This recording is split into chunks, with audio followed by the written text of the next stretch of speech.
That's the one I wanted. There we go. Okay, we're good. Sweet.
Well, I guess we're just gonna see what happens. And there's the Diablo theme.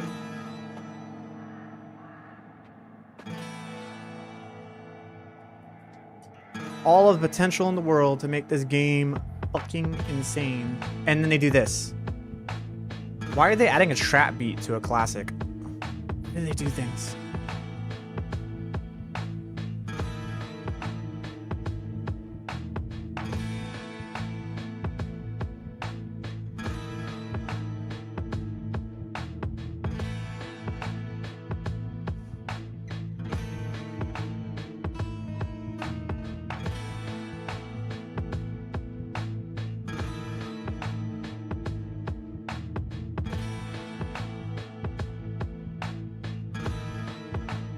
I'm about to hit a freestyle real quick, for real, dude.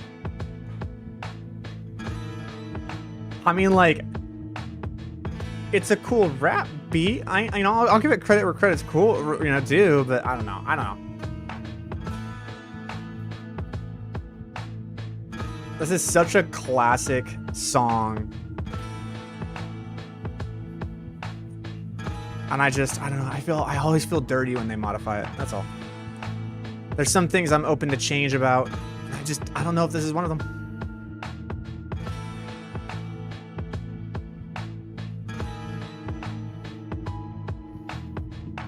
All right, let's see if they're gonna do anything to nerf the fucking Sork's teleport bullshit.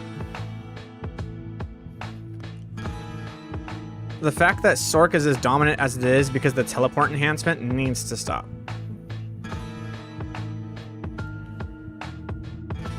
Yeah. Watching the campfire with no expectation while playing Path of Exile 2 and having fun with the Operator Otter's build. Yeah. I'm sitting here, I'm like, I cannot have lower expectations. Like, I don't think it's possible for me to have lower expectations than I have right now. But we'll see. Like, they really need to do something about the Sork teleport enhancement, man. They really need to do something about it. If they truly feel like that's just an identity of Sork, that it gets to speed farm faster than anybody else, when the only thing that pits give you is experience and glyphs, and that's it. And like, the game is over when you're Paragon 240. So like, getting to 240 you can do in the first day, honestly, if you're like an absolute blaster. So all of the content is speed content. Welcome to another and it's just Diablo 4 so beyond better updates. than any other class. It's really sad and frustrating. I am the director of community here for all things Diablo. Of course, I have a wonderful God, the panel volume's next to so me low. that Holy I shit. want to introduce. We have two familiar faces. And Dude, one I have new the face. volume turned to max. And so, we'll jump right to it. Our new face first. Thanks, brother. I'm Ben Fletcher. I'm the lead designer for Season 10. I'm Aislinn Hall. I'm a systems designer. I mostly work on Seasons, and I specifically worked on Chaos Armor for Season 10. Hi, I'm Charles Dunn. I'm a class designer. I worked on the Chaos perks a lot, and also the class updates for the season. I just want to note, there are two Fletchers now. Two. We grow stronger. In the past, we've always had multiple Adams. Now we have two Fletchers. Fun fact, though, there's another Fletcher on Team 3, on Diablo.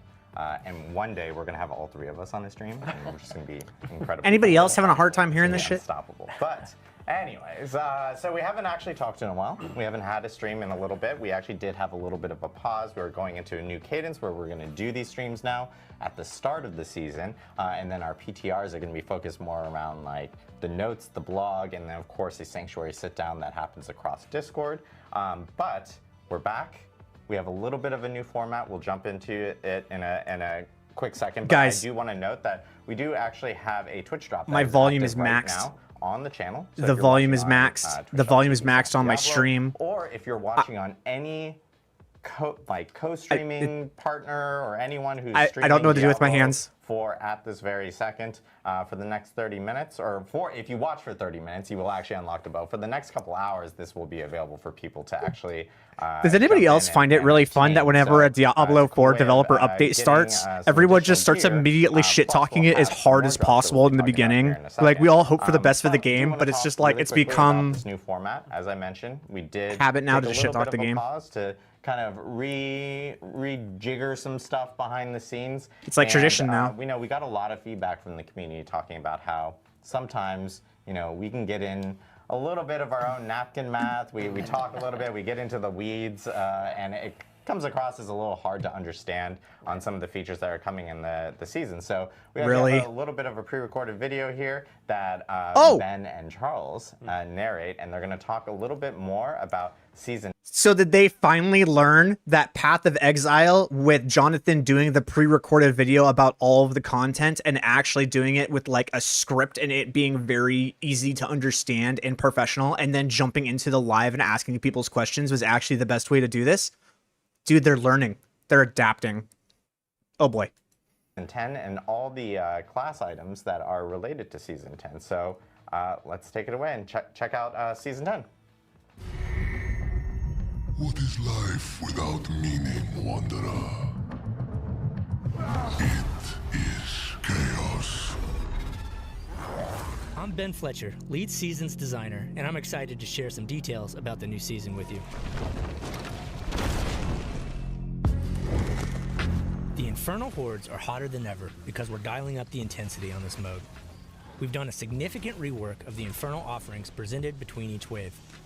Our goal is to try and make all of them feel like valid choices for you to build your run on. We've updated the balance of offerings, offering effects, introduced new challenges with the Fell Council, and introduced a new family of Chaos monsters.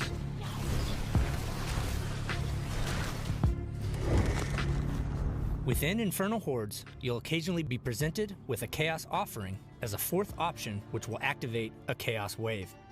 The more waves a compass has, the more Chaos offerings you'll see during your run. Chaos waves will have many different combinations to discover and master. Dodge deadly projectiles from Chaos rifts, slay rampaging hellworms, or defend an etheric mass from being destroyed. Chaos awaits. Rather than facing off against the Fell Council, you can choose to risk your hard-earned ether and throw down against the insidious, reborn Bartok to complete your Infernal Hordes run. It's worth the risk because slaying Bartok will reward you with Chaos Armor. Okay, so that's the mechanic. Chaos Armor is a more powerful version of existing unique items that come with a diabolical twist. They always fill a different item slot than the original version, leading to entirely new ways of dispensing carnage. Chaos Armor can appear for Helm. Okay, so here's the thing that I actually kind of like about this. When the Chaos Armor drops, you actually don't know what it's going to be. You don't know what piece of gear it's going to be. It just drops and it's a helm. And you're just like, oh, I hope it's this. I don't know what it's going to be, but I hope it's this, right? Like when like other uniques dropped, you knew what they were, right? They could be like one of two things. Now they drop and they could be like one of 15 things. So it adds a little bit of spice with the RNG drop. And not only is it like, okay, this thing has to drop boots, but now it has to drop a Black River, but now it has to drop a Black River with a high affix. I think them actually adding like literal chase items into the game where it's actually hard to achieve these things is going to be really, really good. The only thing I'm hoping that they do is that they actually make the Chaos Armor tradable, because it looks like, as I'm looking right here, it's account bound. So if you drop the Chaos Armor and it being account bound is going to be kind of a problem. That means that, you know, yeah, you can't like I'm always for trade. I like trade. Like after experiencing Path of Exile and it being absolutely open trade with everything, I have to say that just absolutely open trade is the best way to go.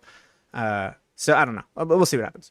Chest, gloves, pants, yeah, see, they're all account bound. and boots. I don't know what that means. Chaos Armor's unique powers are also more potent. Because some things are account bound when you open them from like the caches, and some things aren't account bound when you actually pick them up off the ground.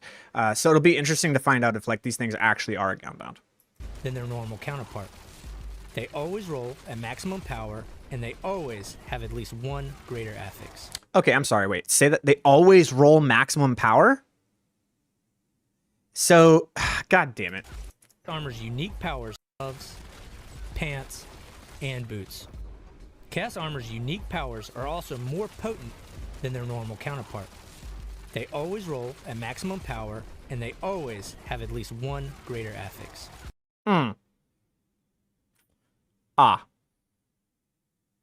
Well, there goes my hopes and dreams. This season's gonna be over in fucking 3 days.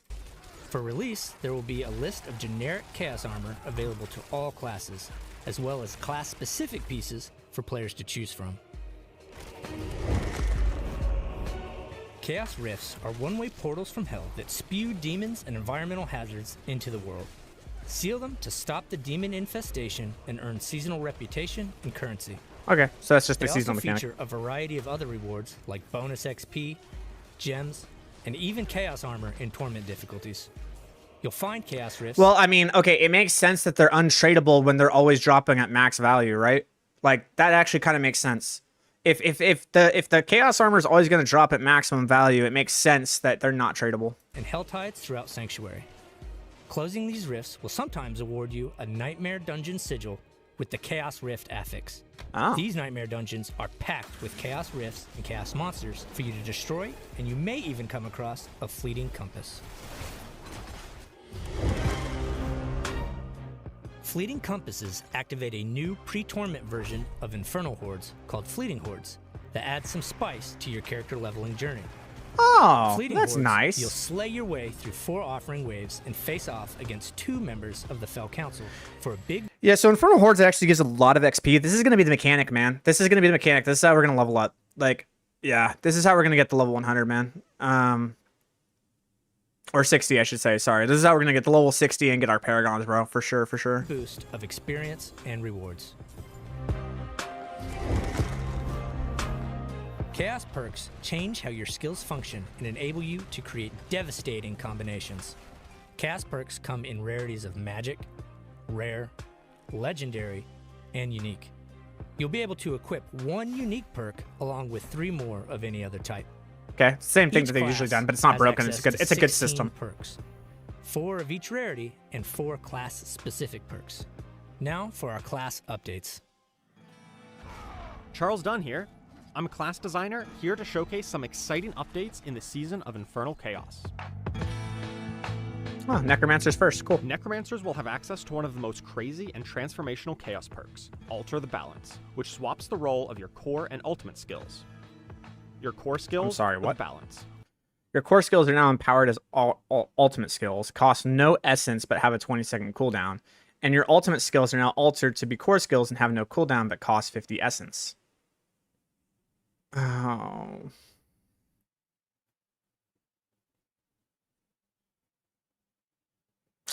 As if Blood Wave wasn't already the strongest thing in the game now, man. Like, if it already wasn't the strongest, now it definitely is. It's just Blood Wave and Bone Storm. Blood Wave and Bone Storm are the only things that, like, this can be utilized with. And Bone Storm doesn't really do that much damage, to be honest. Like, Blood Wave is just unbelievably higher on the tier because there's just not things that modify Bone Storm's damage to the degree that Blood Wave does. Yeah, so this is cool for one build. This is gonna be a Blood Wave build, which I guess it's cool, right? If you like Blood Wave, awesome. It's frustrating that, like, Blood Wave has been so goddamn strong for like 5-6 seasons in a row, man. It's like, let's change it up, you know? Which swaps the role of your core and ultimate skills. Your core skills will now have long cooldowns, but massively increased effectiveness, and your ultimate skills will only have an essence cost and no cooldown, but with a modified, weaker effect. Ah, that's how they get around it. Okay, so the Blood Wave actually isn't going to be that good. You're actually still going to run the old school Blood Wave. Interesting. So, oh man, this actually makes some interesting things. Like, if you have a 20-second cooldown and you get your cooldown reduction up to like 65%, but then you also like mix it with other things that lower the cooldown of stuff through like Lucky Hit and Decrepify, it's like, how strong would a core skill be that you'd want to cast? And the core skill I think you'd want to cast, like, what core skill would you want to cast that actually has some pretty nifty things to do here? The only thing I can think of, oh man, I don't know. Like, that's an interesting question, man. Shit. What core skill would play? What core skill would fill the role of an ultimate best? That's an interesting question. I don't know. I don't know. Ton of new build possibilities with this Chaos. D4 will always be bad, bro. Also, if you are ever unlucky enough to die, all of your minions will be resummoned whenever you resurrect from death.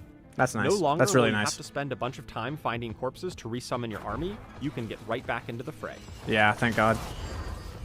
That's nice. Necromancer's new unique item is a focus, Gospel of the Devotee.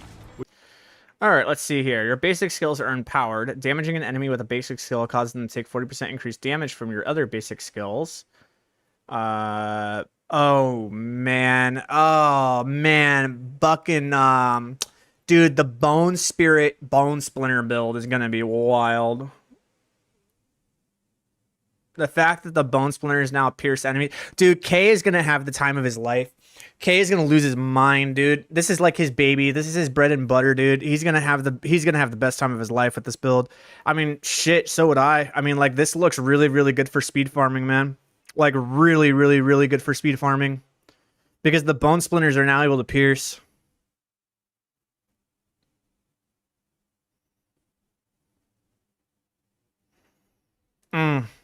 Wow. All right. Which directly enhances your basic skills functionality and also makes them even more powerful when combined together. Be sure to pair this with bonuses to your basic skills, like Aspect of Adaptability and Whoa. Gauntlets Audio. to wreak havoc on the demons of Sanctuary. Rogues Don't care about and rogues. I literally don't care Chaos anything Armor about the rogues. charged bolts to spend. All right, let's see here. What's the For the sorceress? sorceress, charged bolts has been supercharged this season. Aspect of the charged flash has been reworked to cause charged bolts to spend your crackling energy charges for even more damage.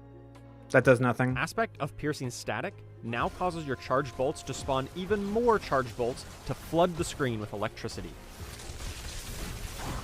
The new unique ring, Galvanic Azurite, pairs perfectly with these updates. Lightning damage will magnetize enemies and cause them to be pulled together by your crackling energy. Sorceress Actually, is one that'd of be the nice. most interesting chaos perks this season, Mana Shield. This effect essentially turns your mana into your life total and gives you plenty of extra mana to work with. And if you need to quickly heal up, avoiding damage for a few seconds will rapidly replenish your mana pool. Sorks are invincible? Is that what I just heard? Sorks can get their mana regeneration up to like 800 per second. Oh, man. All right. While this is the season of Infernal Chaos, Druid's Tornado will be a little bit less chaotic. Tornado and Dragons, which uses defensive with flex. Barbarian's Walking Arsenal key passive has been slightly reworked and now grants unstoppable and even more attack speed when keeping up all 3 weapon bonuses. If you don't like playing with all those weapons, try out the Chaos perk Single-Minded Fury. This gives multiple, massive bonuses, such as the never-before-seen Overpower Chance. But you can only get these bonuses if you commit to only wielding a single arsenal weapon type. The new one-handed unique sword, Saber of Tasagal, increases your damage for each damaging skill you have equipped. This excludes buffing or defensive skills like Shouts, Wrath of the Berserker, and Iron Skin. But by combining your offensive skills, you can buff up your damage all the same. Spiritborn ultimate skills have all been buffed. The Why? Hunter now gives a one-time chance per enemy to execute them, even if they are at full health. And the Seeker can now refund charges against elites and bosses. The Devourer gains increased scaling damage, while the Protector's upgrades have been streamlined and improved. Speaking of the Protector, the new unique gloves, Hesha Ikasungi, alters the Protector's targeting to let you cast it at range, and it will pull in enemies with each hit. Dedicated guerrilla builds will be ready to smash with this new power. Yeah, Crushing Hands build looks awesome. The Chaos perk Combined Strikes is extremely potent, essentially doubling the output of your core skills, but it adds a long cooldown. Yeah. I You can mean, get around this cooldown though. Diablo 4 is always going to be meh, but it's a nice break, right? I'm not trying to sit here and be like, you know, Diablo 4 is a better game than Path of Exile. What I'm trying to say is like, yo, at some point, Path of Exile does get a little bit boring, right? Like we want something else. And like Diablo 4 fills that role great, right? Like, okay, you go in for a week, you play the game, you have some fun, you do your shit, and it's just like, all right, sweet, I had fun. And you know what I miss? I miss Path of Exile. I'm gonna go back and play it, right? Like it's just good to change it up from time to time, right? That's all I'm saying. By combining your core skills with your basic skills third hit. These are just a few. Like, it's not a exciting bad updates game. Coming in the season of It's just, Infernal Chaos. it's designed for a different audience of people. I will deliver humanity from the natural order. I will be sanctuaries ruin.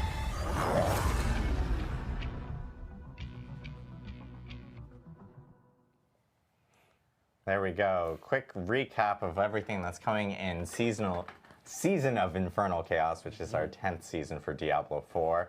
Huge thanks to, of course, Ben and Charles for recording all that stuff. But every season is the same shit. Yeah, well, you know, that's one thing I guess you could say that you can depend on with Diablo 4. Consistency, man. It's like League of Legends, right? Every single time you come back to League of Legends, dude, you could not play League of Legends for 4 years, come back to it, and you're still, like, you can pick it up in 3 games. You know what I'm saying? Like, nothing changes. It's like, that's one of the things that kind of makes it cool. Is that, like, doesn't change, right? Like, it's always a dependable thing that you can come back to and play and know that, like, you'll still be good at it.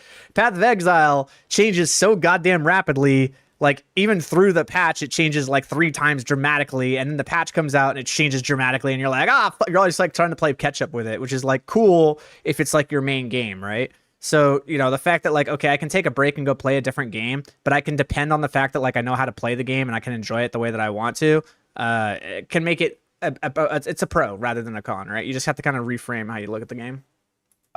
Beforehand, but there's more stuff on there on top of what you guys actually saw that we do want to go through. A lot of things from PTR that and a lot of learning, some quality of life stuff as well. Yeah, it's just a different game, man. That's all it is. Right into it. I know it's just designed for a different audience. I'm not trying to sit talking about. Like we can just cut the argument like real quick here, guys. Like for the audience that's watching this, like us, you know, like this is a main Path of Exile stream, right? Even I am just like, I enjoy Path of Exile 2 more. I'm not going to say it's better or worse. What I'm saying is we as an audience that are watching this, we can all agree that like we just enjoy Path of Exile more, right? Like, and there's reasons for that, but just, you know, the same reasons that we enjoy Path of Exile, you should read some of the comments to some of my videos, is the same reason why people despise Path of Exile, right?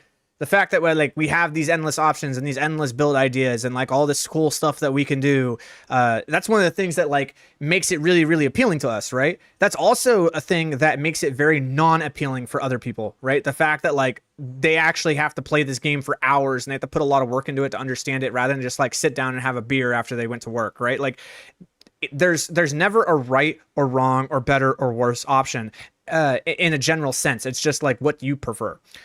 What I can say is that like, even though Path of Exile is like my game, I love it. I have more fun with it than I do than Diablo 4. Path of Exile does eventually kind of start to get stale and boring to a point. And so like when I need a break from Path of Exile, I know that like I can come to Diablo 4 and play the season start and I'll enjoy it for like the first 2 weeks and then be like, all right, hey, we beat the season. We're like Paragon 260. I got all my gear. Everything's masterworked. You know, now I have to put in, you know, 12 hours worth of work to get a 0.1% upgrade.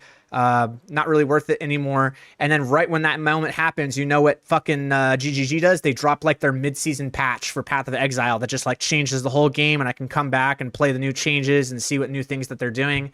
And it just flows well when you look at it that way, right? So like that's the way I'm looking at Diablo 4. I'm not sitting here trying to be like Diablo 4 is the shit. I'm just saying it's a game that I play in my off time when I'm trying to like recuperate my energy and my motivation to keep making Path of Exile content, because that's just how I roll. How y'all roll is your decision, but that's just where I'm at. Has been like whispers and what we can do to improve on that. So Aislinn, I know you had a change you wanted to talk about with whispers coming with season 10. Yeah, absolutely. So a feature people have been asking for is when you look at your Nightmare Dungeon sigils, if there's a whisper affiliated with that dungeon, it would actually show you on the Nightmare Dungeon sigil itself. And yes, we have that now in Season 10, so you will be able to much more efficient. Yeah, that's a pretty good idea. I like, look, Hobie, like Whispers gives some pretty good shit now. and now that like nightmare dungeons are like their main way of leveling up, and now you're telling me which ones actually like account for the whispers. Okay, look, that's pretty good. That's a pretty good quality of life change. All right, that's a win. That's a W. All right, it's not all else. All right, this is the W. This is a good one. Efficiently plan your path for all the different nightmare dungeons you're going to be playing through. We have the technology. That's a pretty nice change. We have the technology. Yeah, it should help a whole lot. Will make things way more efficient, especially when you're seeing a full inventory of different keys. Yeah. You'll be able to know exactly which ones have whispers associated to them, which is really good to see. Yep, I Another agree. big change that is also coming with the PTR learnings and everything that we've seen has to do with Chaos Rift. So, Ben, I know you wanted to chat a little bit about that. Yeah, we have a couple changes coming from Chaos Rifts after the PTR. The first one is, we saw that the wave attack that comes out of those is pretty powerful. A lot of people getting wrecked by those. I'm people. I got wrecked by those. Pretty strong, yeah. Because, they already did a lot of damage and they had a stacking debuff that makes you just take even more damage over time. So we've chilled those out a bit. There's no longer a stacking debuff and we reduced the damage a little bit on those. So it won't be quite so hard to deal with, especially for low level characters. The next change is for Chaos Rifts that you encounter in Nightmare Dungeons. We've juiced the rewards a little bit more on those to make the activity more rewarding. Nice. Perfect. More rewarding, less punishing. We saw a lot of people die to those waves during PTR. A lot of comments related to those. So happy to see the changes there. I know, of course, with Infernal Hordes and that being a Take it major easy, focus in this specific season, there's been a lot of changes in regards to the balance on those. Do you guys want to talk a little bit about Infernal Hordes and the changes coming with that? Yeah, absolutely. So we decided to take a pretty big pass on Infernal Hordes after PTR. We got a bunch of wonderful data and fantastic feedback. And so that really spurred us to dive deep. So thank you very much for that. I'm not going to go into all the details of the changes we made. You can check out the patch notes if you want to read it line by line. But I do want to go over 4 points regarding like overarching stuff we did for Infernal Hordes. So the first is that we adjusted base ether gains from ether events. So before, you would get a lot of your ether from your offering choices. So whatever build you constructed would be the vast majority of where your ether was actually coming from. We wanted to make it more so it was a bit more equally balanced between the amount you were blasting through ether events, and your offering choices in the build that you construct. And then secondly, we focused on Chaos Waves. So we actually had more Chaos Waves in PTR because we wanted people to check it out and just get in and do as much as possible. We ended up toning down the number of Chaos Waves that actually spawn in each Infernal Horde key because it was kind of overpowering the buildcraft element of the Infernal Hordes. Now you're going to find less Chaos Waves, but each Chaos Wave is going to be, it's going to be a very lucrative amount of ether that you're going to gain from it, so they're going to be worthwhile to do, especially the Ether Goblins event. That one is really, really powerful. We also just kind of did a generic pass on everything. We audited all the different offerings. We tuned a bunch of the different numbers on everything. We made sure that the legendary and the rare offerings were really worthwhile to pick. And then finally, we had a specific focus on Soul Spires. So we know that Soul Spires haven't been the most popular choice since Season 5. Yeah. And we made sure that the base ether upgrades to Soul Spires are going to definitely be really powerful, especially because there's some multiplicative offerings for Soul Spires. So multiplying a higher number is really good. Number go up. And we also did a couple of reworks on some of the Soul Spire offerings, and they should be a lot more powerful now. So please show us how much of a terrible mistake we made, and we hope you enjoy Infernal Hordes in Season 10. There we go. A lot of big changes coming with Infernal Horde. It's funny that you mentioned Soul Spires because I know myself and many others would just completely skip Soul Spires when it was an option for offerings. And also, fun fact, Aether is actually ether. Yes. We struggled with this before this season because we were all, either recording videos or doing little pieces or talking about it beforehand, and then we learned that canon in Diablo 4, despite it being spelled A-E-T-H-E-R, it's actually pronounced ether, thanks to Mr. Who said it that first time when we came out with the season of Infernal Hordes, and since then, it's canon. We can't change it. The lore is the A is silent. Exactly. Other big changes from PTR, I know everyone got to experience like the class perks and of course the chaos armor. within PTR, and then there was a ton of feedback that came in from that. Oh, yeah. So Charles, do you want to talk a little bit about that? Yeah, sure. Obviously, one of the big drivers of this season was the Chaos Perks and Chaos Armor. We really wanted to encourage a lot of build crafting, where you like reevaluate how you want to set up your character, what legendaries and skills to use, and how it all works together. Much more so than in previous seasons, where some of the past seasonal powers were a bit more of an extra layer on top of your build.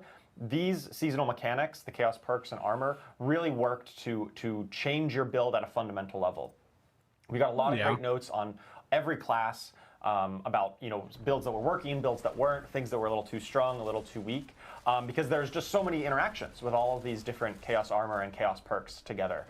I think in broad strokes, we saw that some of the Chaos Perks, some of the more generic ones, were a little bit strong. They were kind of crowding out some of the more class-specific options. That's also a new thing that we've been doing this season with class-specific seasonal powers to really allow us to make more customized things for every individual class.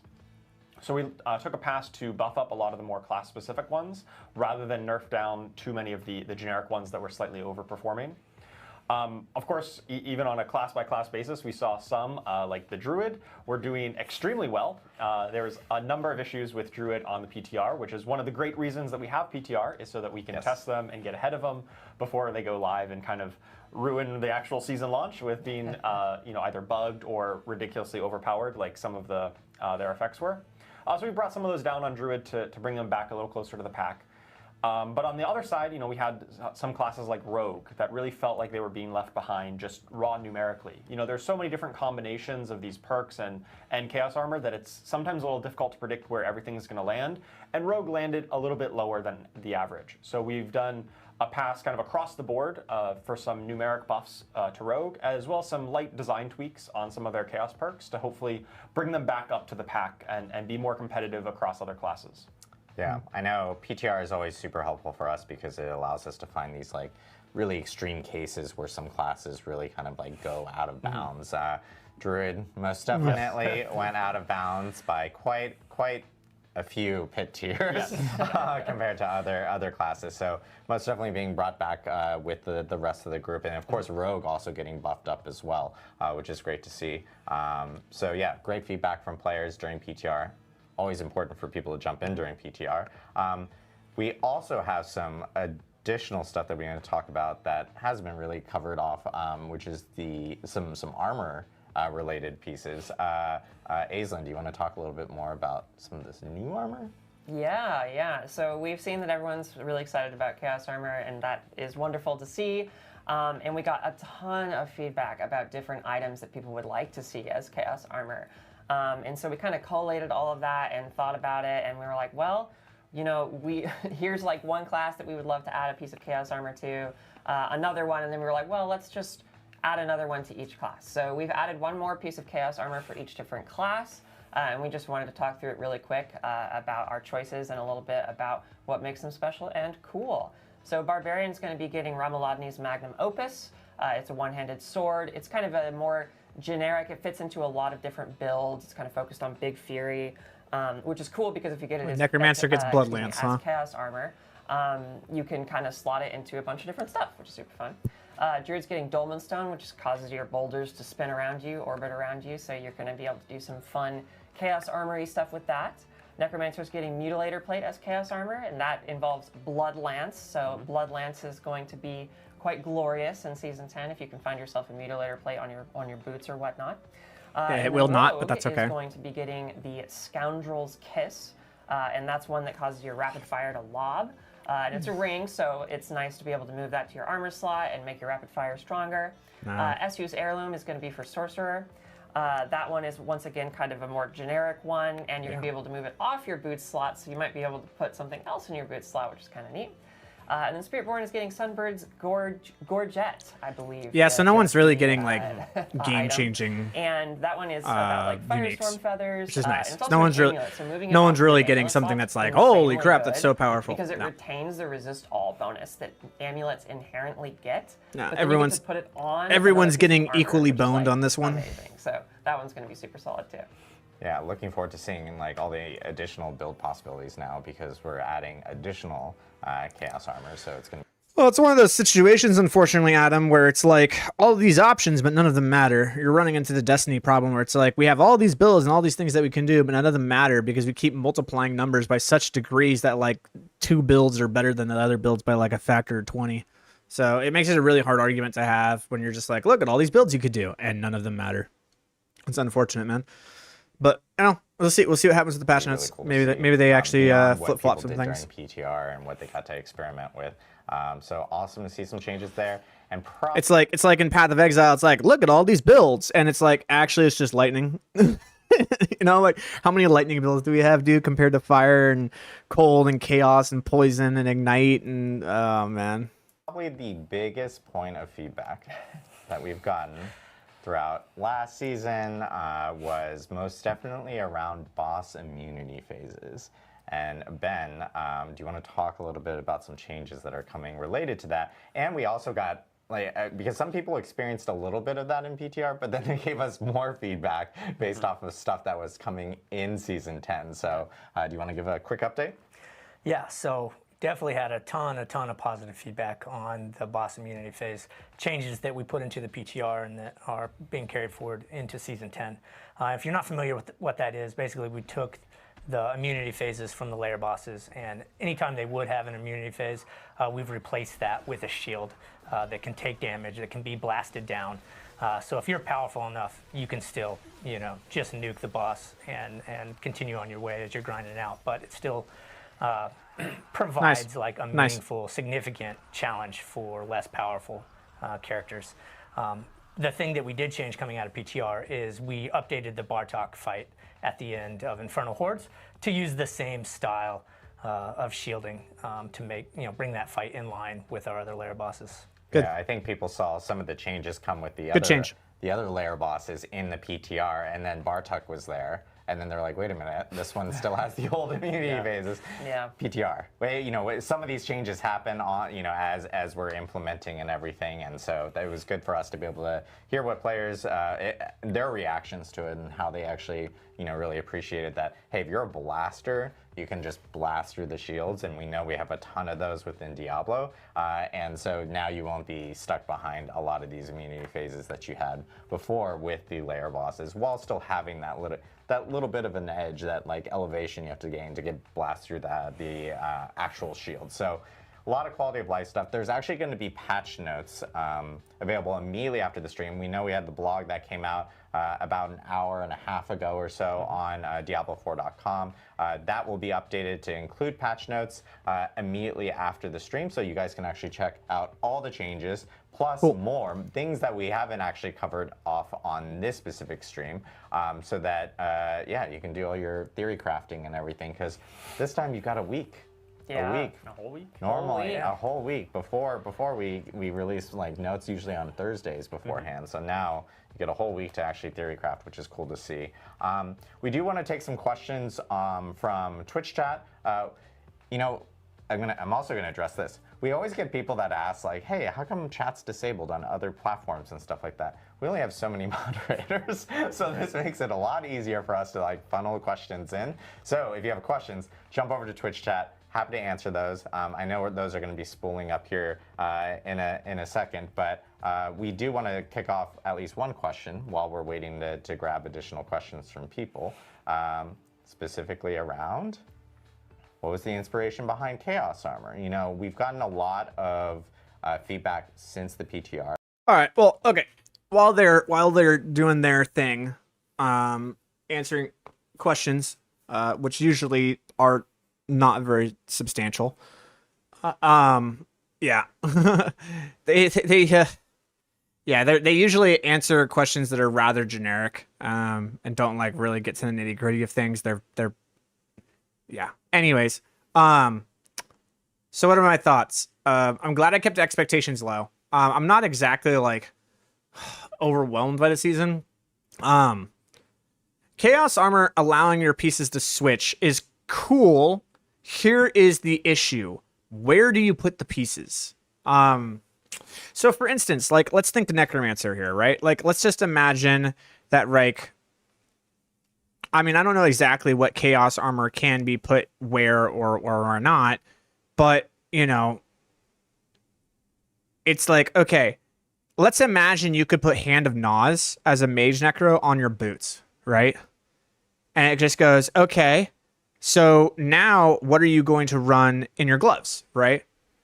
Because the pants, Hellbent Commander's pants are giving you an absolutely mind-bogglingly large thing. They're giving you 34% crit.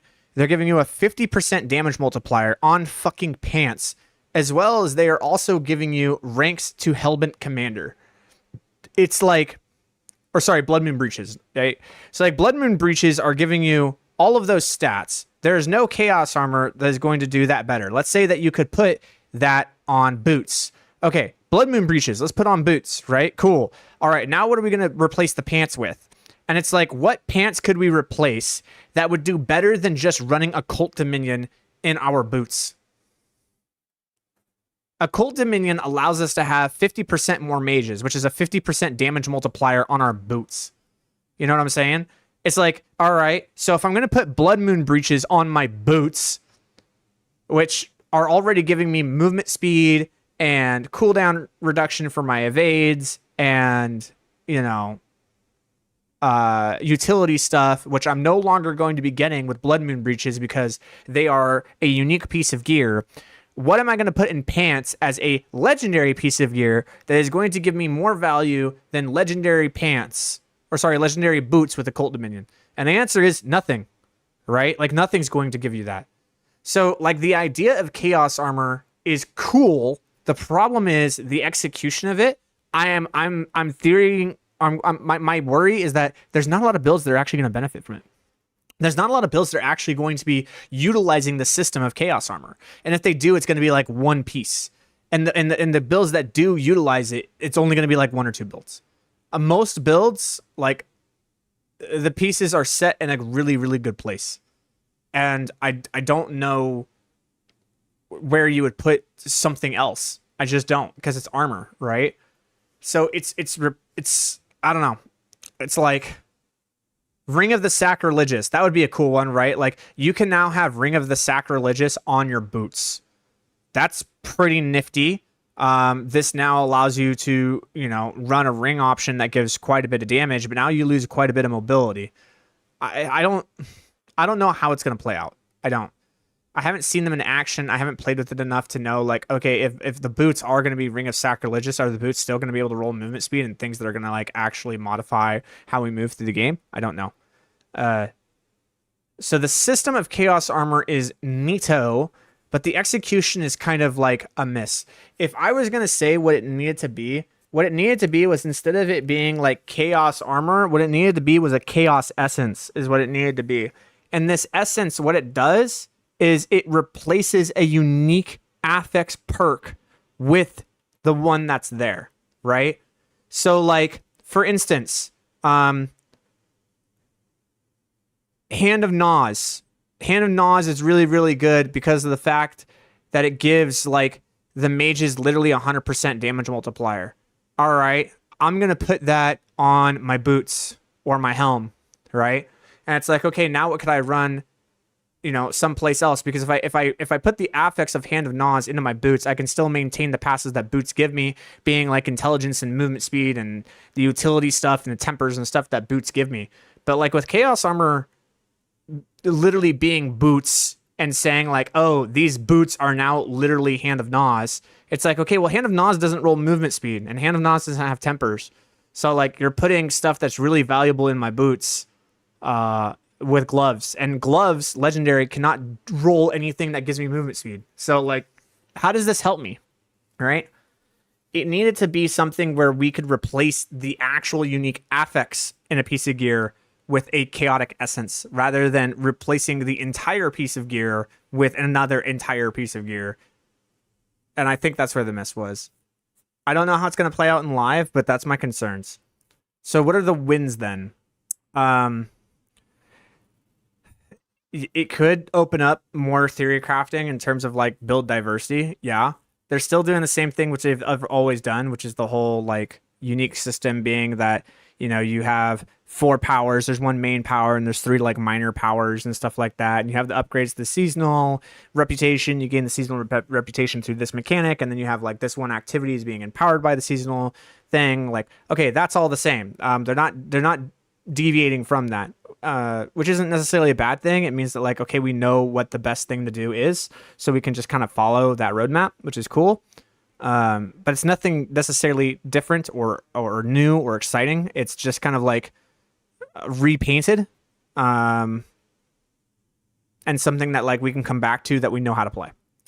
I guess that's like a W. So I think one of the biggest things they really need to do, I'm going to be looking for this specifically with Sork, is they really need to nerf the teleport enhancement. Like it really, really needs to be just like either shut off or completely reworked. The teleport enhancement is actually breaking the game and ruining the game for other classes. Sork just outdoes everything better than any other class, not because it does more damage, but because it legitimately just moves faster than anybody. It moves twice as fast as a horse, man. It's like, you know, you can move through all content in the game twice as fast as a horse in the open world, and that's an issue, right? That's a very big issue. It means you're moving 3 to 4 times faster than any other class in the game. Also having abilities that attack themselves and don't require you to aim. They just attack things randomly with AoE effects that allow you to just like AFK farm the game into oblivion. And you can have access to that no other class can have access to, which is kind of a problem. So I'm hoping that they make a change with the teleport enhancement of Sorcerer. But I have a feeling they're not. I don't think they're going to touch it. I think they're going to leave it exactly where it's at. They usually don't do anything about that. And because of it, it's probably just going to be another season of the Sorks. And I think it's always going to be a season of the Sorks until they nerf that. Until they nerf that enhancement, it will always be season of the Sorks because of that enhancement. Like every other build is like kind of able to match the damage of the Sork, but the Sork just moves across the map 10 times faster. So it's just, you know, it is what it is. That's my opinion so far. I'm glad I kept my expectations low. Nothing really surprised me. Nothing really jumped out at me like, oh shit, that's cool. Unfortunately, I just kind of know where to go and know what to do. So, you know, it'll be a successful season, and I'll make content and I'll do well on it. But nothing to me personally is like, wow, you know. So we'll see what happens with like the expansion. But I think they're putting more resources into their expansion than they are their seasons right now, and hopefully their expansion has wow factor. And if it doesn't, then it's just going to be a game that we can always depend on to be a time burner in between patches for Path of Exile, I guess. So we'll see what happens. The more we hear about that, the more it will be on our radars. But for now, you know, we want you that you can actually end up grabbing. Likewise, there's some really, really cool reliquary rewards. Coolness of other things, like portion of it will hang up its leg watching anyone else. All right, that's that. Okay, cool. So now what I want to do is I want to go to the actual Diablo forum. Let's see here.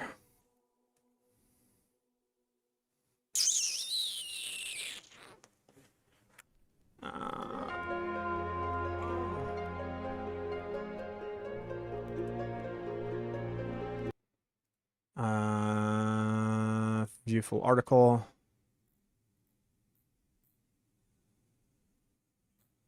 Something, this is where the patch is supposed to be.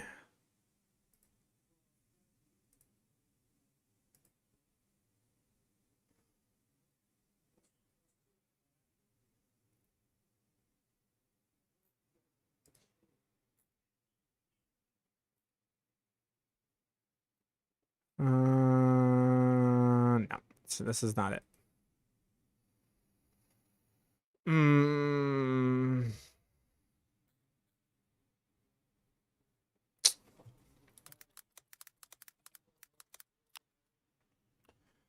Let's see here.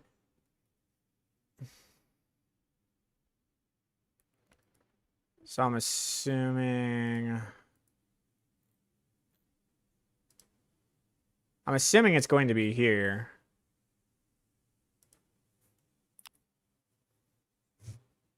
I don't know for sure.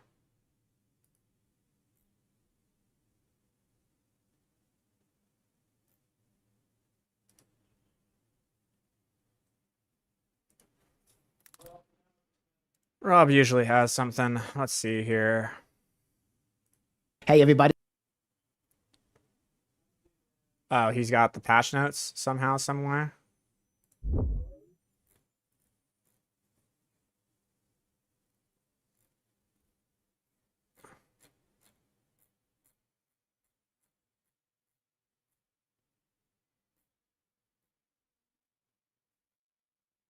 Okay, so this is the Chaos Armor. This is the following Chaos Uniques. Okay. What's going on? Okay, the two front tires are really weather cracked. He said that, but he said, you know, you don't have good years because I thought 2 good years would be like.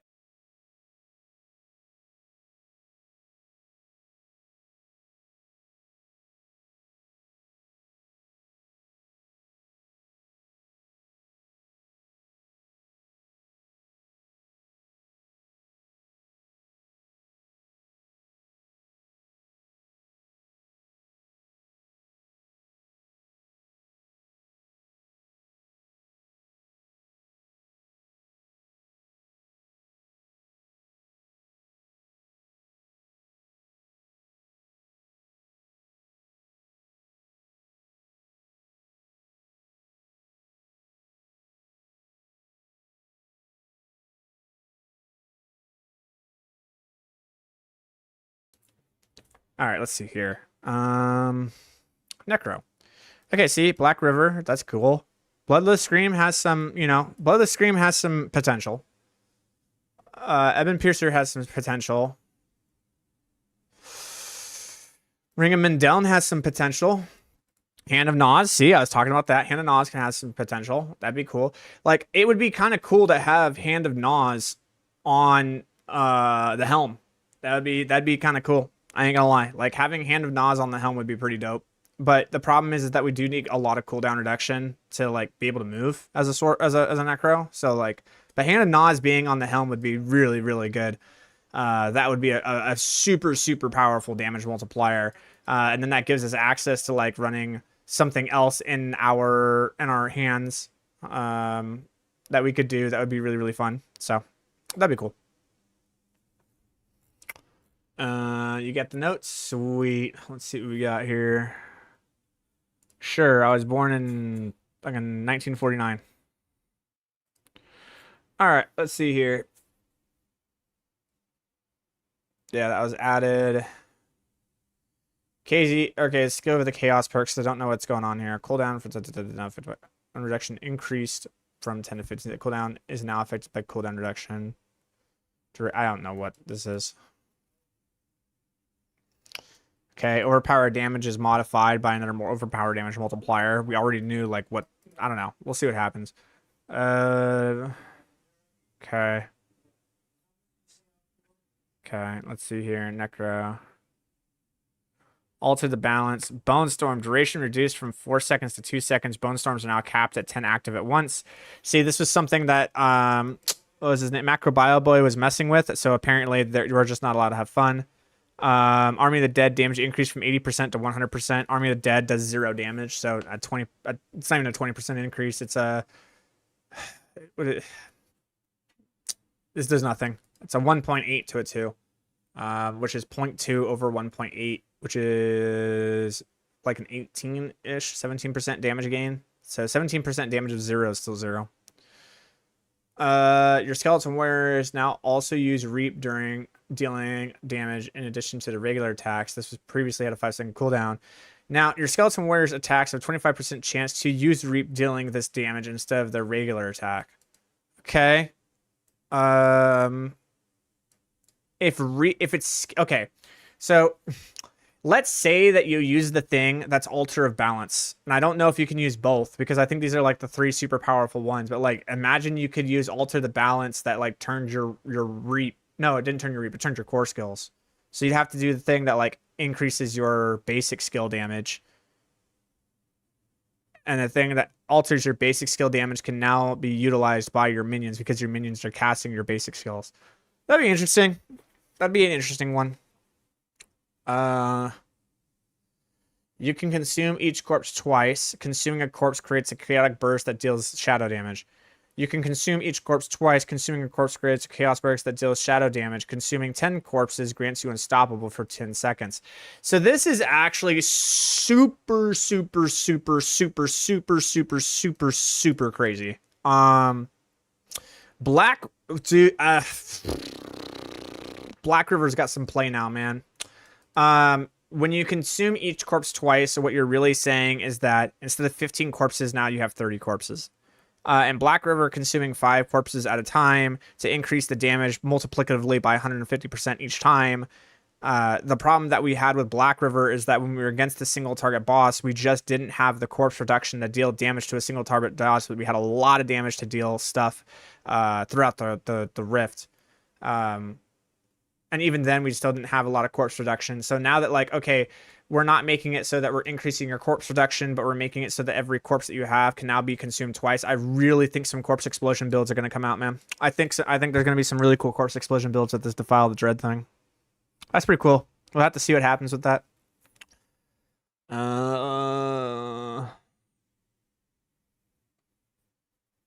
Okay, balance update, all classes, tempering, casting alternate restores reduced from this. Okay, like it, chance to restore percent equal to, okay. So, not really care too much about Barbarian. Here we go. All right. So, Blood Surge heals you for 3% of your max life when drawing blood from enemies. If 4 or more enemies are drawn from, then heal for an additional 3% of your max life. Does it really do anything? If an enemy is damaged by Blood Surge's Nova, then gain 1 stack of Overwhelming Blood. If you have 5 stacks of Overwhelming Blood, your next Blood Surge overpowers. Okay, that was Paranormal Blood Surge, so now what is this doing? Now, picking up a Blood Orb grants 3 stacks of Overwhelming Blood. Huh. Really now? Interesting.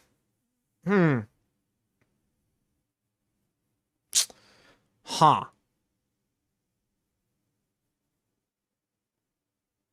Yeah, that changes things.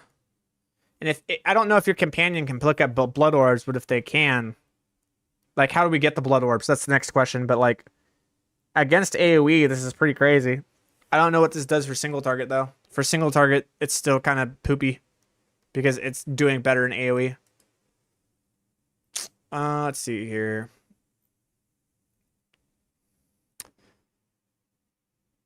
Cast required for overpower reduced to 5 from 6. Doesn't matter. Bloodlance still sucks.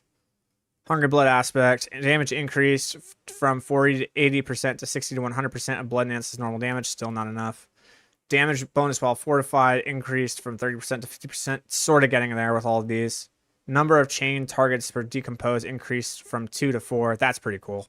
The rotting aspect's pretty cool for Decompose. Decompose is really, really nice in the beginning of the game. It has a lot of base damage, so it's actually pretty cool. Unique items. Lidless Wall. Now capped at 100% critical strike damage. Stupid. This is the thing that actually allows you to, like, cap out so many Bone Storms that got, like, actually, like... This is what allowed Bone Storm to be a thing, and they're just like, no, Bone Storm will not be a thing, so...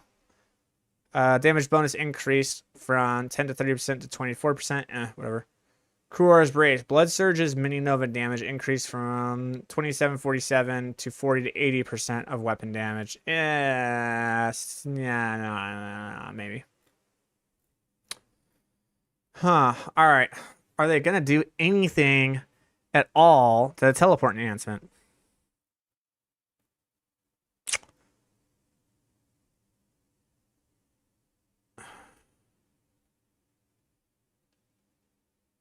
Wow.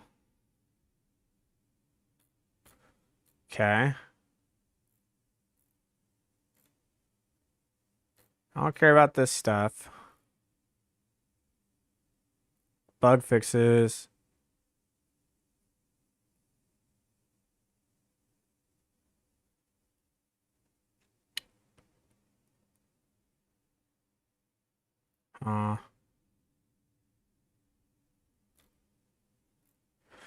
Okay, don't care about that.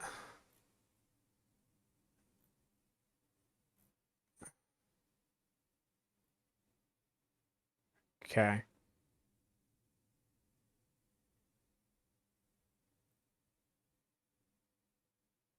So this is the new stuff.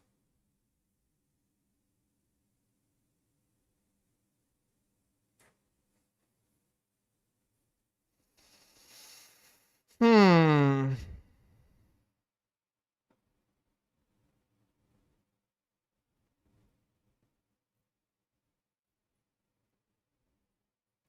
Here it is. Skills and passes. This is the thing I want to see. The Druid. Okay, all Necromancer minions are now resummoned. Cool. Skills. Blight. Corrupting damage increase to 160. Still not enough. You didn't realize a 10% shadow damage to enemies than Blight. It's shadow damage now instead of just damage. Okay, so Blight isn't like just a general multiplier now. Blood Lance. Damage increase from 80% to 130%. Okay, that's actually a pretty decent upgrade. That's not enough. Main damage decreased. Return damage decreased. Okay, so Sever isn't really all that good. Plague to Corpse Explosion. Damage bonuses increased from 10% to 25%. That's pretty big. That's a good one. That's a good upgrade. That's a decent one. Essence Strain increased from 1 to 2 per second per minion. And from 7 to 14 if no minions active. Damage bonus increased from 30 to 50% to 35 to 55%. Okay, that's fine. It doesn't really do anything less. It's like whatever.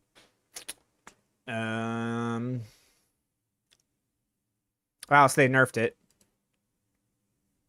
So that's crazy, dude. Like, they took the most powerful aspect, like they were just like, Blood Lance is everything, and then they touched the one that was actually the most powerful multiplier to Blood Lance and just nerfed it into the dirt. That's wild. Okay, so the Sever, so what they did was they said, hey, we're gonna put less base damage on Sever and put more into the actual affects. That's fine, whatever. Okay, this is a big one. Oh, cool. They just nerfed the shit out of Wither. Like, absolutely nerfed the living shit out of Wither. Holy crap. Wow.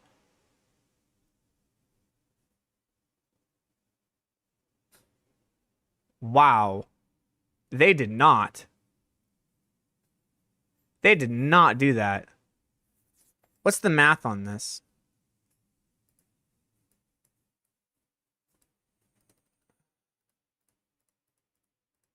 So 33. All right, so it used to be 314%. And then it was 33, right? Yeah, so 33 times 2 plus 5.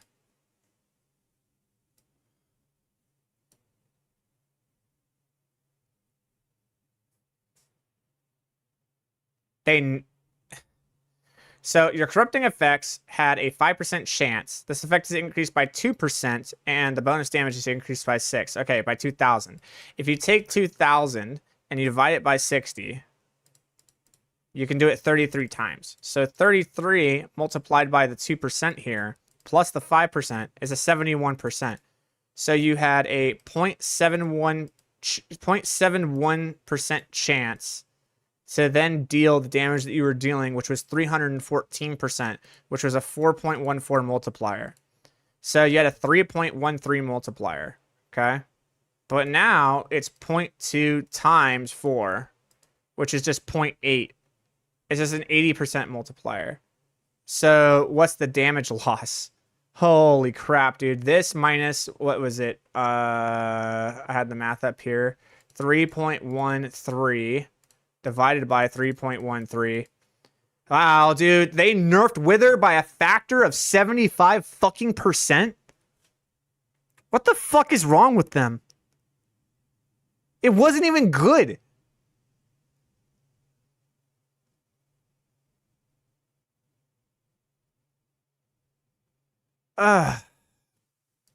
So I guess the thing that's cool about Wither... Okay, so here's the thing that's changing, right?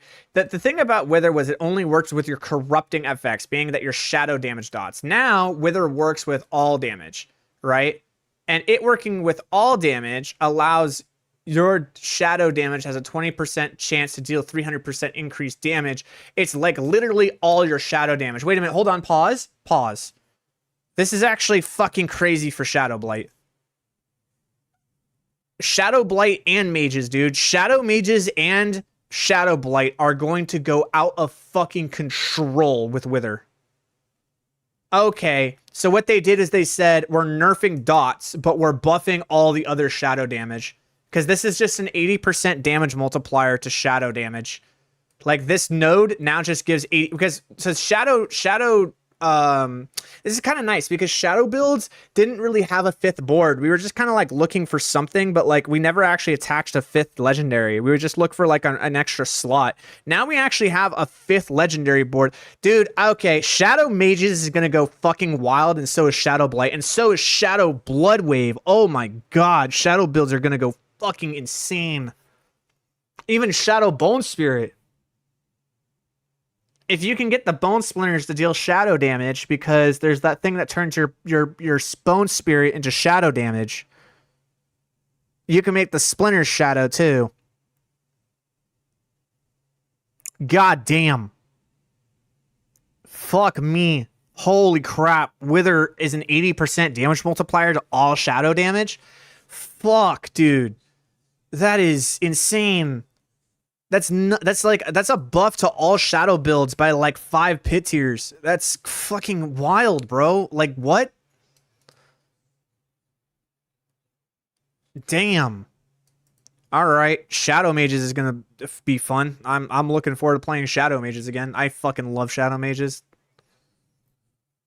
But I might do Shadow Bone Spirit with the Bone Splinters, dude. If we can convert the Bone Splinters to deal shadow damage because of the aspect that actually turns your Bone Spirit into shadow damage, like, oh boy. We'll see. We'll see what happens. All right. I need to know, are they nerfing this or not? Are they touching this?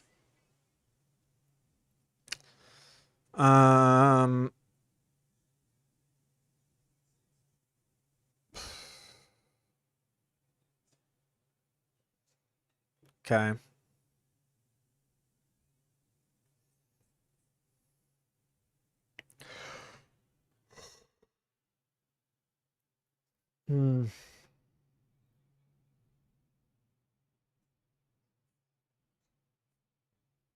Bonus capped at 500 mana. That's nice.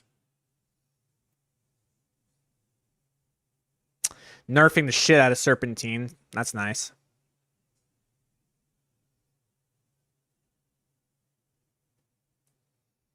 They're nerfing Talrashas. That's good. But they're not doing anything to nerf the fucking... God damn it. They're like, it's totally cool. That's just what a Sork is. They just want that identity to be a Sork. That's just an absolute power farmer. Yeah, it just power farms the game better than any other class. It's a shame.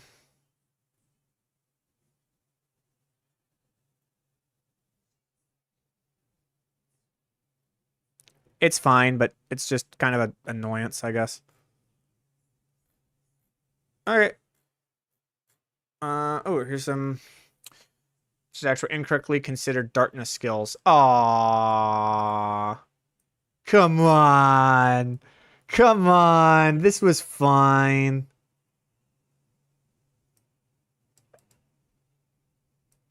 This wasn't a game-breaking thing, but I guess, yeah.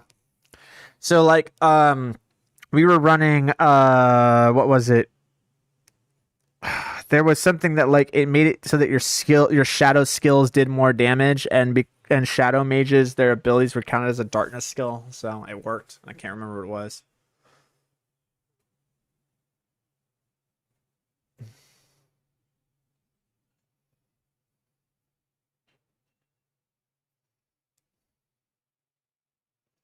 Nice. Nice. This is good. This is very good. So now Gloom's going to apply to everything.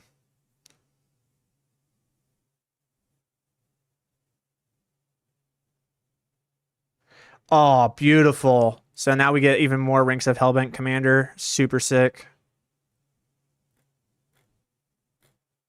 Okay, cool. I know what I'm doing. All right, well, good talk. Short stream today. What's the end result for Necromancers? Shadow builds, dude. Shadow builds are gonna be wild because of the Wither. I don't know what's gonna happen with Black River with Corpse Explosion builds. I hope that we can do something cool with Corpse Explosion. That would be really, really cool. I love Corpse Explosion. I think Corpse Explosion is really fun. But we'll see what happens. What they really need to do is they just need...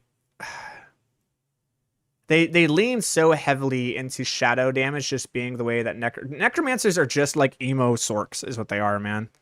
That's all they are. Everything is shadow damage. Everything's just about making it shadow. And they like we noticed that last season and we thought like things were going to change a little bit this season, but now they just kind of like double downed. So now shadow builds have an even further gap than anything else because of that. So yeah, dude, I don't know. That wither change, that withers, I don't know. I don't think people are understanding just how big of a buff wither was. 20% chance for any shadow damage to deal 300% increased damage. Dude, like I don't think people were realizing that like the shadow mages were attacking 3 times a second and you had 14 of them. So, you know, you do your calculator. Oops, sorry, not camera, calculator. Hold on. So like, you know, you had 14 of these things and they were attacking 3 times a second and then they were all dealing 60 billion damage. So you were able to get to like 2 to 3 billion DPS with the shadow mages. But now it's just like, oh, by the way, here you go. Oh, now you're dealing 4.5 billion DPS. That's going to allow the mages to do like pit 115s. Shadow Blight is probably going to be able to do like 120s. It's kind of wild, bro. It's kind of insane. And like the thing is like during speed farming, because you have 14 of them, when those mages hit, all you need is like to increase the speed, and you just depend on like like, okay, they're gonna attack really fast, and like 14 of them are attacking the target, but I only need one of them to actually hit, and like when one of them hits, like it just one shots the target because it's doing 300% like increased damage. Is it 300% increased damage like by 4? So it's 20% of 400 of a 4 times damage multiplier. Yeah, that's an 80% damage increase. Holy crap, dude. Golly. Yeah, and if we can put... And it's like, where would we put Hand of Nas? Right? I would, amazingly enough... Where would I put it? Is there any gloves that would give me more than a 50% damage multiplier if I were to run them anywhere else? And the answer is... I think so. Let me check my Maxwell planner. Hold on.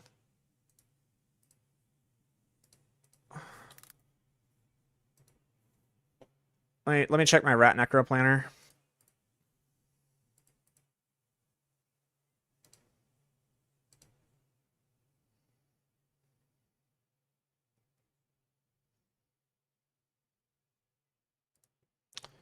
Okay. So, like, we would still run Sever there. Handed Nas would now go into our boots. And this would stay up there. We would still run Inexorable into our Amulet to give us that mobility. We run Handed Nas here. And we could still get, like, all the things that Handed Nas does, which would be crazy. That'd be, you know, great. With the 100% damage multiplier being in them. Put them down there. Because right now, it's 100... plus this being 4. So instead of 14, I actually have 12. So it's a 50% damage multiplier. So I put 100% times... Okay, so right now the multiplier that I have is a 1.5 times a 2. Right, just the unique effect. That's all I'm looking at. So I have a 3 times damage multiplier. So it's like, okay, well, what am I running? Okay, so I could run Aspect of the Damned. I have Damned. I have that. Okay, so let's say that I wanted to unequip and change item. Are there any other gloves that I would want to run?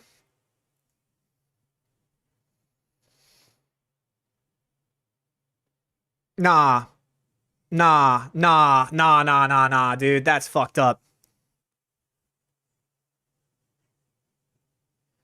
Well, it's your Darkness Seal. So this is one of the things. So Bloodless Scream was working with minions because minions counted as Darkness skills, but it doesn't work anymore. Okay, so we can't run Bloodless Scream.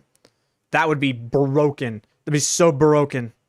But like they don't count as darkness skills anymore. So no, that wouldn't work. No, no, no, no, no, no. No, no. Yeah, yeah. No, no. Nope.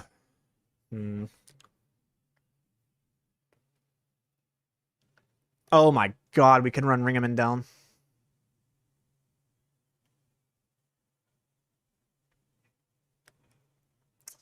We could run him down.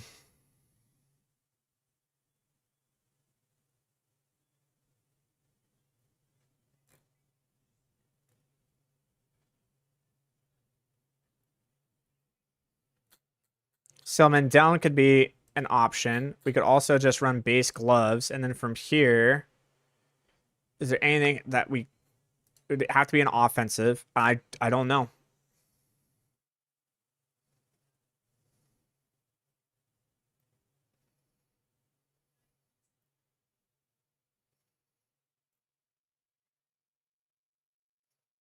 You could do Aspect of Frenzy Dead, but that actually doesn't have as much of a multiplier to it as people think. You could do Aspect of Grasping Veins, but you get the same multiplier. It's still 50%. We're looking for something that's more than 50%.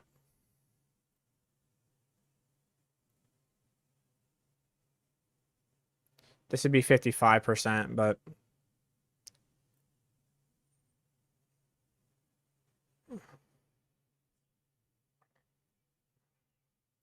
Nope.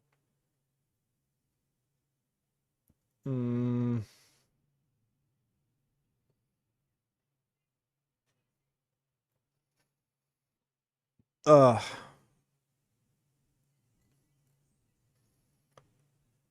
It would have to be Mendel.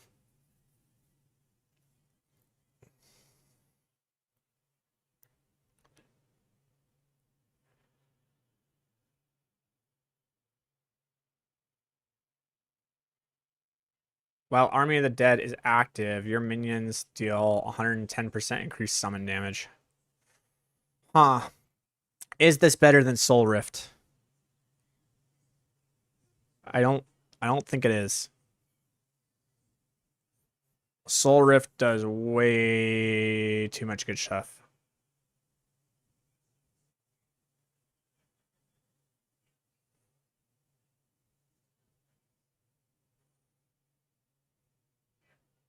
Huh. I'd have to think about it. That was loud.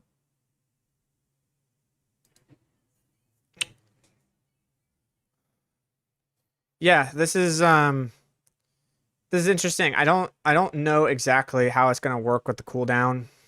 I don't know what powers we have. Let me look at the PTR here.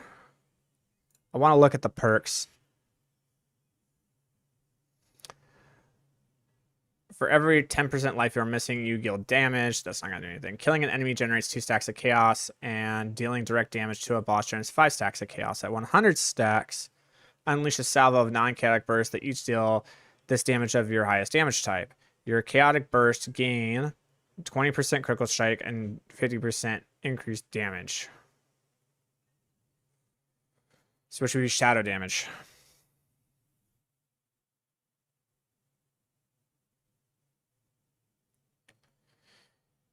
This actually might be really good.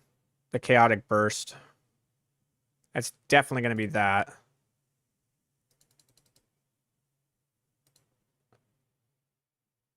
It's definitely going to be that.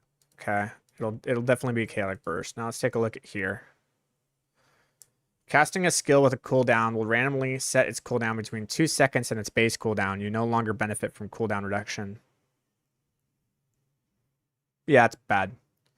Using a cooldown unleashes chaotic burst. No. Let's see here. You can no longer be healed above 50% life, but you gain 5% maximum resistances to all elements, 20% armor, and 50% increased barrier and fortify generation. That's pretty great. I don't need that. Your healing potion is infused with the power of chaos, granting you 100% resource cost reduction, 40% increased attack speed, and 40% increased movement speed for 4 seconds. Your healing potion has a 10-second cooldown, and you can drink it while at full life. It's probably going to be Marred Ground. Let's see. So we would probably do that.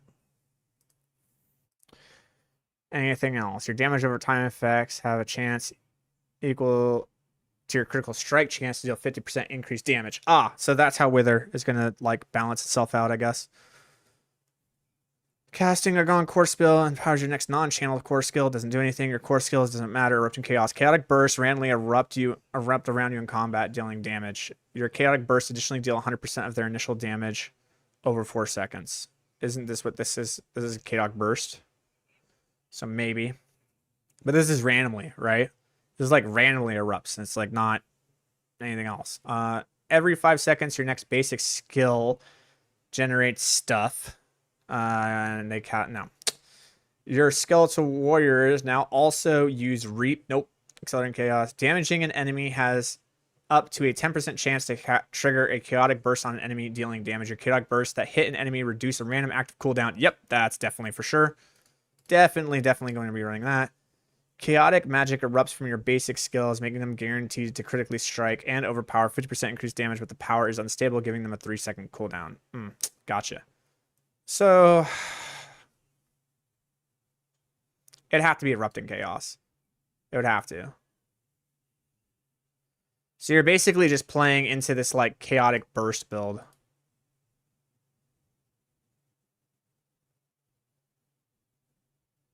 I really like this. The Lucky Hit and the Chaos Unleashed is really going to cause the Chaos damage to erupt really, really often.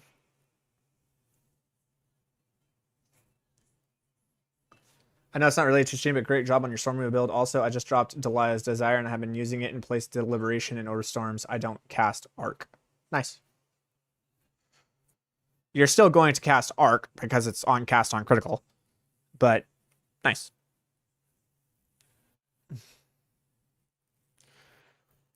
I mean, this is a pretty cool build. And all of your and this is dealing damage of your highest damage type, which is shadow damage, which is going to scale into the Wither. Yikes. Wow. It seems like Shadow Blight is going to go absolutely fucking rampant, bro. Shadow Blight with this, like, dude, Shadow Blight is going to go wild.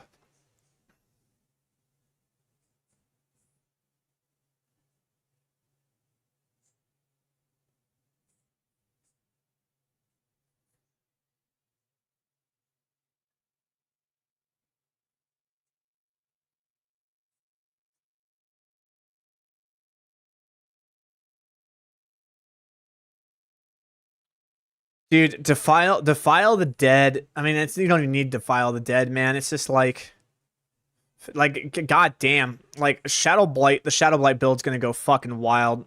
They're definitely gonna have like the highest clear for sure because of this Chaotic Burst. They have so much lucky hit chance in their build. It's so insane how much lucky hit chance you have in the Corpse Explosion build. And they just sit there and just hold the Corpse Explosion against the boss, and just all of this lucky hit chance just goes wild and just triggers the Chaotic Burst, which counts as a shadow damage source, which scales into the actual Shadow Blight, which makes the Shadow Blight stack even higher and higher and higher.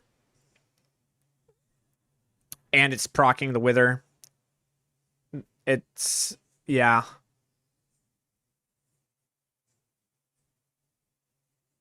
You know, it's gonna be interesting because I feel like instead of Blight, we're actually like as Shadow Mages, as a Shadow Mage build, we're gonna be using Corpse Explosion. We're gonna be, instead of Blight, we're gonna use Corpse Explosion. When we go against the boss, we're gonna sit there, and as we're like having queued flesh with our minions, like attacking the boss, we're gonna sit there and we're gonna spam out fucking. Dude, that's like so stupid. We're just gonna sit there. We might even run Defile the Dead, dude. We might even do that instead of Marred Guard. We'll see what happens, but like, nah, we run. Yeah, the 10% maximum resistance to all elements is too good. It's way too good. It's way too good. It makes you invincible. That makes you invincible. Man. Yeah. So you see how this Reap? Yeah, we're not going to be running Reap. um, yeah, no.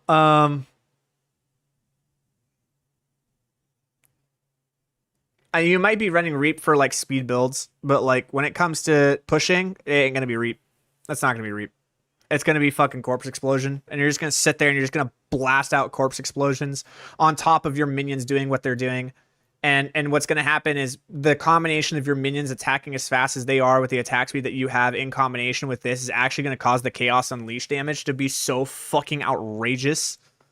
So outrageous.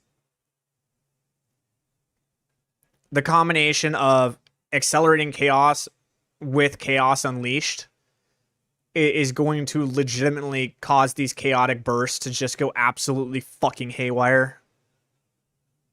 This looks like so much fun, man. It looks like so much fun. And you're not gonna, yeah, you're gonna run the build the same way. You don't even run chaotic armor. You're not even gonna be running chaotic. You're gonna be running it. You're gonna be running it the same way. There's no chaotic armor. There's no chaotic pieces of gear that you would want. You just run it the same way you've been running it. There's like chaotic armor does nothing for us. We don't care. We just run it the same way we've been running it. Good God.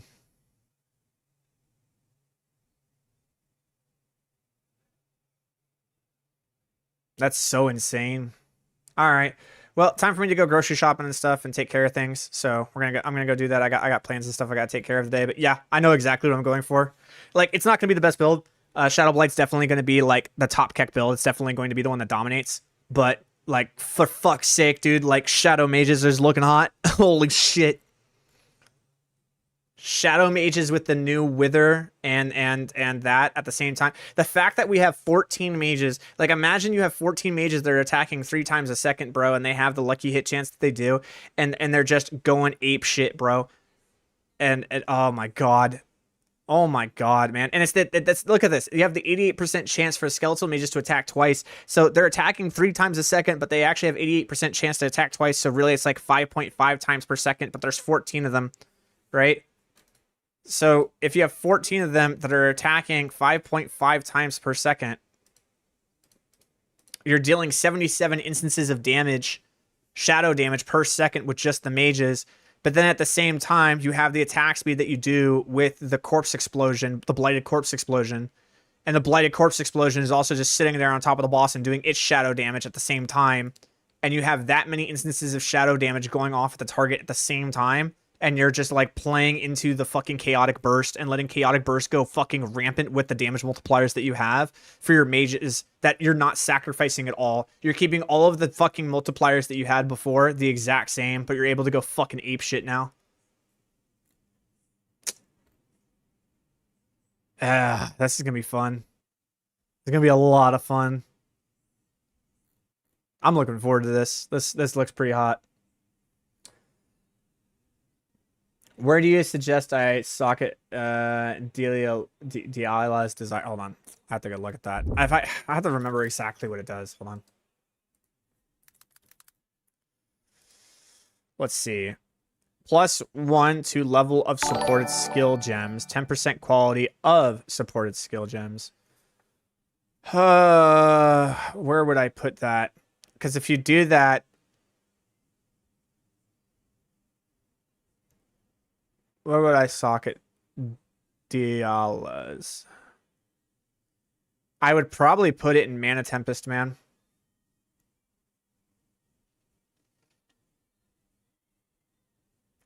Because if you look at Mana Tempest, you see how the effects linger for 0 to 2 seconds after leaving the Tempest?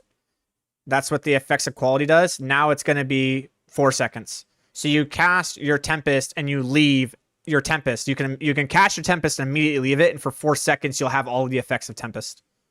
That seems pretty good to me. I don't know.